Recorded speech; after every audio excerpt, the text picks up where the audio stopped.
we're looking at the cage string pair circle, and we're talking about modal focus. If we're playing a little background here, C, then F. We want to stop on that F, and we just want to play a little something up here. What string shapes are we going to use? Okay, what are the string shapes?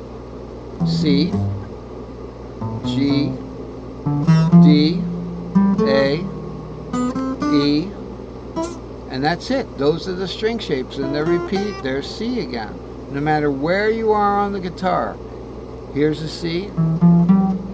Here's the fifth of C now is G. Here's the fifth of G is a D string shape, warped up one. Fifth of D is A string shape. Okay, because E becomes the fifth of the key of A in the open position. Okay, string shape E. You look at E becomes the seventh in the E shape open position. Okay, actually E becomes the root. Alright, that's the exception. People usually consider, so in the E string shape,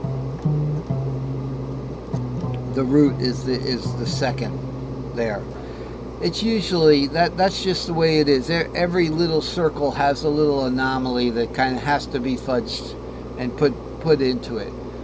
In the E string shape, we're usually playing the C. Now if you look at the C string shape, we're usually playing the C, are we not? But also, a half step up from that C is our F, so let's not forget that.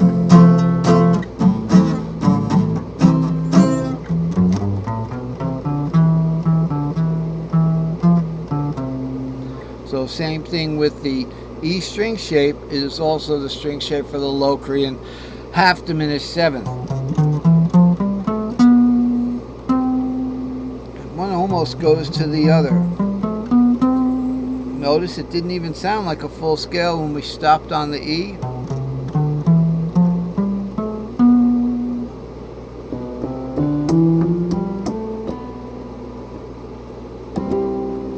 Because it creates tension and then it wants to go to that C. Alright, so in the string shape pair circle, cage string pair circle, that's how we kind of, one way to find the modes is to find which cage shapes are sharing that note. So starting with like D down here, okay, D shares the 2 with the E shape. Then D on the high end, D shares the 3/4 with the C shape. C shape shares the G with the A shape. The A shape rather shares the A with the G shape, and so on. The G shape shares the 7 root. Right there, are you reading this? The G shape shares the 7 root with the E shape.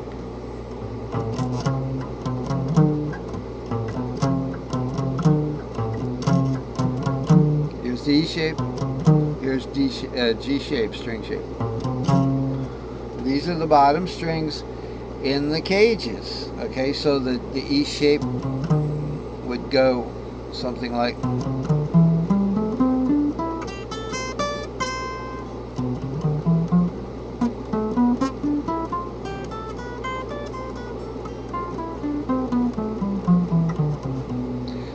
E string shape, and then an S2 G.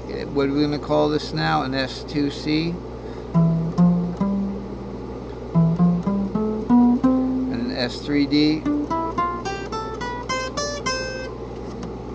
Okay, so that's one way to do modal focus. The other way to do modal focus is to just use the modes and start looking at chords. here's one of the new, you know, I'm replacing these older modal banners here. Another way to do modal focus is to look at what the long pattern does. And what does the long pattern span as far as modes? So we have the D shape here. Here's the D long pattern. It starts with an S1D, it goes to a full S3XL, and then just a partial. It's like an, you know, it's like an S2. Remember this. Actually, I should have taken this out. I didn't take that out. That's my bad. Let me get a little something on my palette here, and take this out. So that's pretty much TMI. So when we're looking at the S4L, there would be this would be an S2E. Why? Because it's an E shape on the bottom and it's 2 strings long. So just go 2 strings, starting with the E shape. It's also the bottom half of an S4L. Alright, so when we look at modes, we're looking at the long D shape starts on the D on the second. Well, in the key of C it would be a D. But the short D shape would go over here, and that's why we're using the long pattern. Let's say this is the fret nut. This is the hyper fret nut, the big long bar here. You can't play these guys unless you're going to ignore this bar and say this is just a line.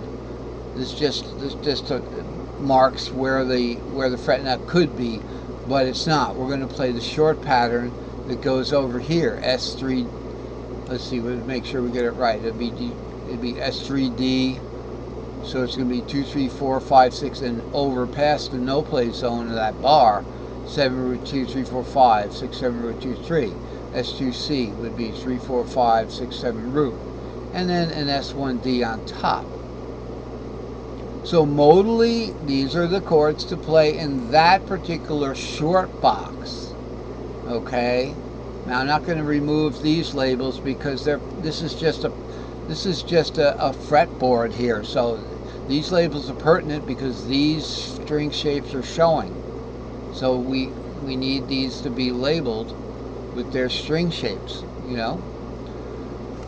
So in the second half of that box, notice that the entire D box, okay, the short D and the long D span this far. Look how far they span.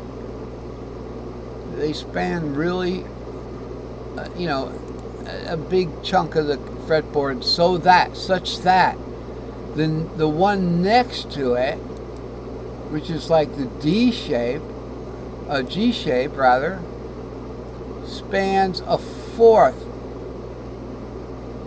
This is a fourth away from here, but it's actually more than a fourth.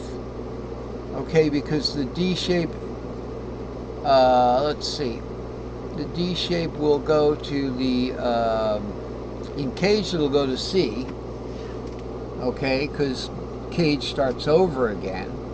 It'll go to the A shape here. So this is a fifth. This D shape to this A shape's a fifth. But additionally, it's going to go a fourth to this shape, this G shape. Okay? Did I get that right? No, I didn't get that right. Okay, so in this case, when we talk about cage being intermixed like this, oftentimes we don't want to look at one or the other of them. In this case, the fifth of D is the A shape here, and it's just not shown. The short A shape here isn't shown, the tri-pentatonic, but that's it. Okay, so this D shape is a fifth from the fifth of D is the A shape here. Okay, so that's the name of that tune.